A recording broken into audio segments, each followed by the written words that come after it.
Hello hello. नमस्कार, स्वागत है आप सबका इंडी मसाला पॉडकास्ट के एक नए एपिसोड में। और मैं हूं आपका होस्ट और दोस्त Amit Shekhar Indie Masala. Welcome to the Indie Masala podcast. बहुत बहुत शुक्रगुजार हूं आप जिस भी मीडियम से इस पॉडकास्ट को सुन रहे हैं, चाहे आप यूट्यूब पे देख रहे हैं या स्पॉटिफाई, गाना, सावन, एप्पल आईट्यून्स, या फिर आप ऑडिबल पे हैं या अमेज़ॉन प्राइम पे हैं। बहुत बहुत स्वागत है आपका।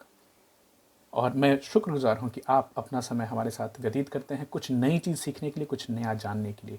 तो इंडी मसाला पॉडकास्ट जहाँ बात करते हैं हेल्थ, फिटनेस और अवेकनिंग की, आज की टॉपिक थोड़ी हेल्थ और अवेकनिंग के बीच वाली है। एक छोटी सी कहानी से आज के टॉपिक की शुरुआत करने वाले हैं। तो ये शायद आप में से कई लोगों ने इसे बचपन में सुना होगा, जाना होगा, बट ये इतनी प्यारी कहानी है कि इसको जितनी बार सुनता हूँ तो एक नई पर्सपेक्टिव मिलती है। तो कहानी है हाथी और अंधे आदमी। तो एक बार की बात है, एक गांव में 6 अंधे आदमी रहते थे, ब्लाइंड पीपल। एक दिन गांव वालों ने उनसे कहा कि अरे आज गांव में एक हाथी आया। तो उन्हें नहीं पता था कि हाथी क्या होता है। उन्होंने फैसला किया भले ही हम इसे देख नहीं सकते, देख नहीं पाएंगे, फिर भी हम उसे महसूस तो कर ही सकते हैं। तो सब वहाँ गए जहाँ पे हाथी था। उन सभी ने हाथी को छुआ। अरे हाथी एक खंभा है। उसके पैर को छूने वाले पहले अंधे व्यक्ति ने कहा, धत तेरे की, यह एक रस्सी की तरह है। दूसरा आदमी जिसने पूंछ को छुआ, धत तेरे की, यह एक पेड़ की मोटी शाखा की तरह है। हाथी की सूंड को छूने वाले तीसरे व्यक्ति ने कहा, यह एक बड़े हाथ के पंखे की तरह है।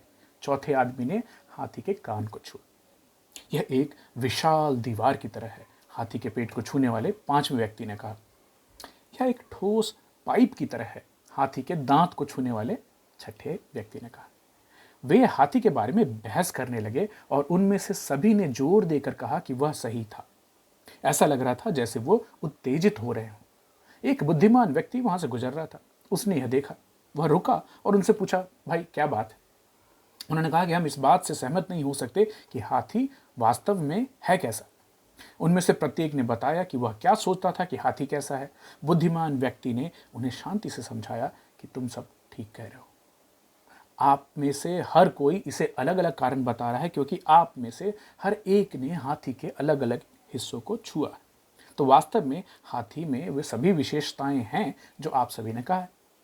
ओह, सभी ने कहा, अधिक लड़ाई नहीं हुई। उन्हें खुशी हुई कि वे सब ठीक हैं। तो कहानी का नैतिक यह है कि कोई जो कहता है उसमें कुछ सच्चाई हो सकती है। कभी कभी हम उस सत्य को देख सकते हैं, कभी कभी इसलिए नहीं कि उनके अलग अलग दृष्टिकोण हो सकते हैं जिनसे हम सहमत नहीं हो सकते। इसलिए अंधे लोगों की तरह बहस करने की बजाय हमें यह कहना चाहिए कि शायद आपके पास अपने कारण हो। हम इस तरह की बहस में नहीं पड़ते। तो इसमें अंधे लोग कहने से, जो भगवान ने जिनको अंधा किया है, मैं उनकी बात नहीं कर रहा हूँ, जो कि एक अच्छा खासा प्री फ्रंटल कॉर्टेक्स प्रज्ञा लेकर चल रहे हैं बट फिर भी बहस में पड़े रहते हैं, तो शायद उनकी तरफ इशारा ज़्यादा है। किसी को बुरा बताने की भी ज़रूरत नहीं है। हम सब अपने अपने पर्सपेक्टिव को दूसरों को समझाने में लगे रहते हैं। शायद मैं भी वही कर रहा हूँ। हाँ, ये जो 6 अंधे लोग हैं, इनकी कहानी से मुझे दूसरी कहानी निकल के आई। ना इसको आप कोरिलेट कीजिए आज के हमारे समय से। कैसे हम, हर इंसान अपनी तरह से दुनिया को देख रहा है और हमारे देखने का नज़रिया भी अलग अलग है। बट हम इस कोशिश में लगे रहते कि सामने वाले हमारे नज़रिए को समझे और बोले यही नज़रिया तुम्हारा जो है वही सही है, मैं इसमें सहमत हूँ। मैंने किताब पढ़ी थी, brain wash. David and Austin Perlmutter दोनों डॉक्टर हैं और डेविड साहब ने तो बहुत सारी किताबें लिखी हैं। तो ब्रेन वॉश किताब में से कुछ जो चीज़ें इस टॉपिक से जुड़ती हुई मुझे दिख रही है वो बताने वाला हूँ कि हमारा जो प्रज्ञा है, ब्रेन, जो हमें बाकी जानवरों से डिफ्रेंशिएट करती है। तो जो लिम्बिक सिस्टम है, रेप्टिलियन ब्रेन है, सबके पास है। प्री फ्रंटल कॉर्टेक्स सबसे ज़्यादा डेवलप इंसानों में, इसलिए हमारा शरीर इतना बड़ा होता है, सर इतना बड़ा होता है, सर इतना बड़ा होता है।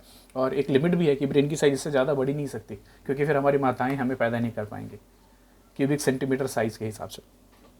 तो प्री फ्रंटल कॉर्टेक्स है, ये करता है डिसीजन मेकिंग, एम्पैथी देता है आपको, कंपैशन देता है, सहानुभूति देता है। ये आपको आगे की चीज़ें प्लानिंग करने में मदद करता है। वहीं पे एमिगडाला है और बाकी जो लिम्बिक सिस्टम के जो चीज़ें हैं वो क्विक है, रिस्पॉन्सिव है, अजाइल है, बहुत फास्ट काम करता है। तो 3 अलग अलग स्टेजेस हैं ब्रेन के डेवलपमेंट के, जो डेविड पर्ल मटर साहब अपनी किताब में बात करते हैं। पहली है रेप्टिलियन आर कॉम्प्लेक्स, जिसके बारे में ज़्यादा बात नहीं करेंगे, बहुत ही प्रिमिटिव है वो। उसके बाद दूसरी है लिम्बिक सिस्टम, जो कि इसके ऊपर होती है। ये स्ट्रेस रिस्पॉन्स देती है, मेमोरी इसके अंदर में आती है, और ये क्विक रिएक्शन के लिए रिस्पॉन्सिबल है। तो इसको जो बुलेट प्रूफ कॉफ़ी के डेव एस्प्रे साहब हैं, वो उसको डॉग ब्रेन बोलते हैं। तो लिम्बिक सिस्टम वाला जो ब्रेन है, डॉग ब्रेन है, बहुत ही फास्ट है। आपको 3 ही काम है उसके, खाने के लिए आपको प्रेरित करता रहेगा, कहाँ खतरा है वो बताता रहेगा, और तीसरा कि आप अपनी प्रजाति को कैसे बढ़ा सके सेक्स के लिए। तो 3 F की बात जो हम बहुत पहले कर चुके हैं, इसमें आपको हमेशा लगा के रखते हैं। बड़ा रिएक्टिव है, बहुत फास्ट है, बड़ा डम भी है, क्योंकि इन 3 चीज़ से आगे वो सोचता नहीं, करता नहीं। तो फियर, फूड एंड सेक्स, इन 3 चीज़ों के ऊपर में लगा रहता है। ये जो है आगे में प्रीफ्रंटल कॉर्टेक्स, जिसको प्रज्ञा बोलते हैं, ये आपको नीति संगत चीज़ें, decision making, long term planning, ये कंट्रोल करता है आपके डॉग ब्रेन को। अदरवाइज तो आदमी इन 3 चीज़ों में हमेशा लगा रहे। कई सारे लोग लगे भी रहते हैं, अगर आप देखने जाएं तो चाहे आप जीवन की किस अवस्था में हो, मेरे हिसाब से 90% लोग इन 3 चीज़ों से ऊपर कभी उठ नहीं पाते। तभी हमारी सोसाइटी की ऑलमोस्ट ये हालत हो जाती है। तो अगर हम प्रीफ्रंटल कॉर्टेक्स की बात करें, एग्जीक्यूटिव फंक्शन की बात करें, तो लिम्बिक सिस्टम जो है वो हमारा रिएक्टिव है, वो रिएक्शन देता है फटाफट, quick reaction. Prefrontal cortex reflective है। तो भले एग्जाम्पल एक छोटी सी, अब भले पति पत्नी की बात ले लीजिए, अगर आपकी शादी हो गई, या फिर अपने क्लोज रिलेशनशिप में या फ्रेंड्स में बात कर लीजिए, कभी कभी उत्तेजना में, कभी कभी आप रिएक्शन में कुछ ऐसी चीज़ें बोल जाते हैं जो बाद में आपके रिफ्लेक्टिव दिमाग में आती है, शायद नहीं बोलना चाहिए था। तो वो जो रिफ्लेक्शन हो रही है वो प्रीफ्रंटल कॉर्टेक्स कर रहा है। That may also guide you to go and say I am sorry, I was in bad mood, उस समय मुँह से ऐसा कुछ निकल गया। तो चाहे वो रिलेशनशिप हो, सोसाइटी हो, फूड हो, फिनेंसेस हो, आप क्या रिएक्टिव हैं, लिम्बिक सिस्टम आपका काम कर रहा है कि आपकी प्रीफ्रंटल कॉर्टेक्स काम कर रही है। तो बड़े सारे लोग हैं जो कि फिनेंशियल डिसीजंस भी लिम्बिक सिस्टम के थ्रू लेते हैं। अभी लोभ, लालच, तुरंत गए, फंस गए। कोई मैं निर्णय नहीं सुना रहा हूँ, हम सब करते हैं, बट रिफ्लेक्शन की बात है। तो आपके डिसीजंस कैसे हैं, who is taking decisions for you? आपके जो निर्णय है वो आपकी लिम्बिक सिस्टम ले रही है कि आपकी प्रीफ्रंटल कॉर्टेक्स ले रही है?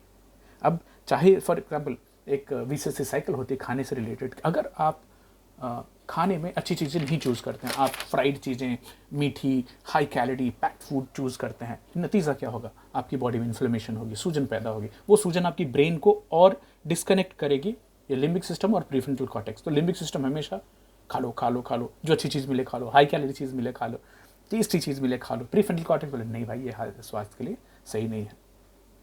जितनी आप जो हमारी बैड फूड्स हैं, हमारी जो पैक्ड फूड्स हैं, जंक फूड्स खाएंगे, आपकी इन्फ्लेमेशन बॉडी ब्रेन में उतनी ज़्यादा बढ़ेगी, आप उसकी तरफ उतनी ज़्यादा जाएंगे।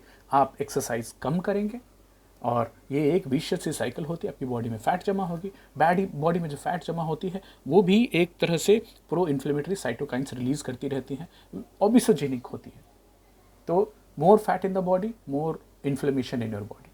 तो आप ये सोच के देखिए, चलता रहता है। फॉर एग्जाम्पल इसको आप अगर चेंज करें, लिम्बिक सिस्टम एंड आपकी जो प्रीफ्रंटल कॉर्टेक्स कैसे आपके निर्णय को, डे टू डे लाइफ को प्रभावित करती है, चेक करती है। तो आप ऑनलाइन हैं, आपने और बड़ी सारी चीज़ें वहाँ पे चलती रहती है, कांस्टेंट पॉपअप्स आते रहते हैं कि इसके बाद ये ले लो, क्लिक बेट्स आते हैं कि इस पे इतने % की डिस्काउंट चल रही है, अभी नहीं तो ख़त्म हो जाएगा, माल ख़त्म हो जाएगा। फॉर एग्जांपल आप फेसबुक पे, यूट्यूब पे, इंस्टाग्राम पे कोई वीडियो देख रहे हैं, आप जैसे mid video another suggestion comes. हो क्या रहा है कि आपकी अटेंशन को ग्रैब करने के लिए एल्गोरिदम्स, आर्टिफिशियल इंटेलिजेंस, दुनिया के शॉर्पेस्ट माइंड, टॉप लोगों को फेसबुक, गूगल, इंस्टाग्राम उठाती है और वो बैठ के एल्गोरिदम बनाते, वो बैठ के एक प्रोग्राम बनाते हैं आर्टिफिशियल इंटेलिजेंस, जो कि जज करती है कि इस इंसान के चॉइस के हिसाब से अगली वीडियो इससे अच्छी वाली दिखाओ। वो लगा रहेगा और इस लगे रहने में आप कई सारी सबकॉन्शियस कॉन्शियस एड्स भी कंज्यूम करते हैं। तो वो प्रभावित करता है आप क्या खाएंगे, आप क्या पहनेंगे, आपके विचार किस तरह के होंगे, आप लोगों से किस तरह बात करेंगे। याद कीजिए, जब भी आप 6 घंटे 4 घंटे जो स्क्रीन के सामने समय बिताते हैं, ये भी स्क्रीन के सामने समय बिताना, बट शायद इसमें आपको कुछ अच्छी सी जानकारी मिल जाए। तो जब भी आप स्क्रीन के सामने 6 घंटे होते हैं तो आप क्या नहीं कर रहे हैं? आप प्रकृति से नहीं जुड़ रहे हैं, आप एक्सरसाइज नहीं कर रहे हैं, आप आपके पसंद के लोगों से कनेक्ट नहीं कर रहे हैं, आप खाने के लिए अच्छी चीज़ें नहीं खोज रहे हैं या स्वास्थ्य के रिलेटेड, आप एक लूप में फंसे रह जाते हैं। तो आज की जो हाथी वाली कहानी है और उसमें और ज़्यादा जजमेंटल ना हो करके प्री फ्रंटल कॉर्टेक्स इसको प्रोमिनेंस देना, रिएक्टिव से रिफ्लेक्टिव बनने में एक चीज़ की छोटी सी टिप देना चाहूँगा, time is precious.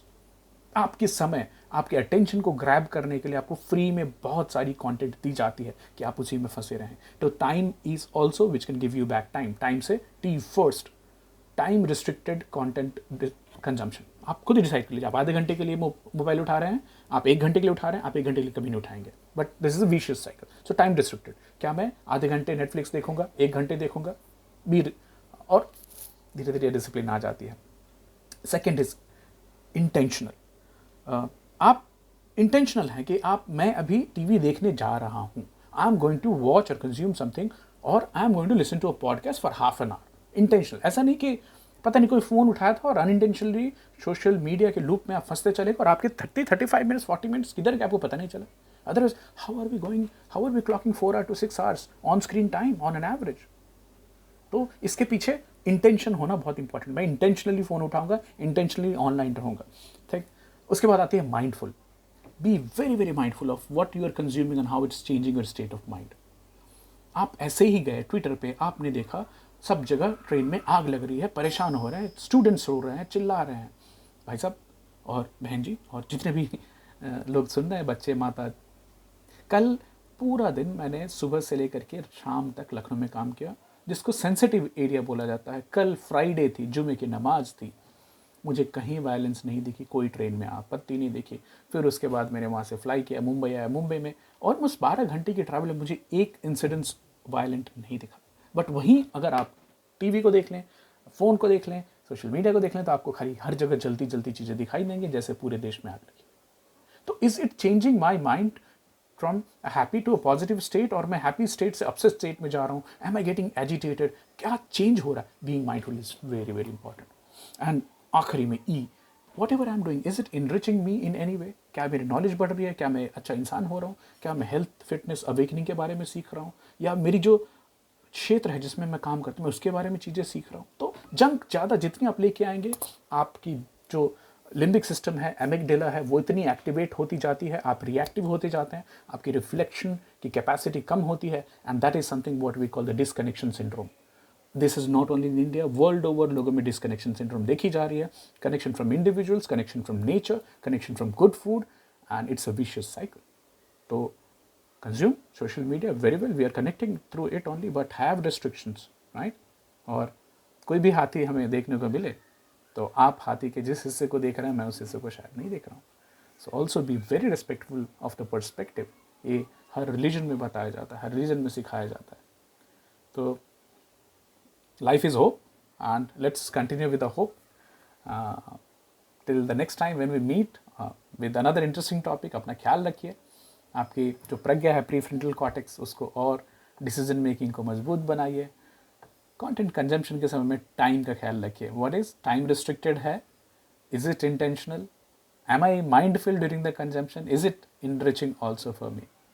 Thank you so much, take care. Here is India Masala signing off from today's episode. Bye bye.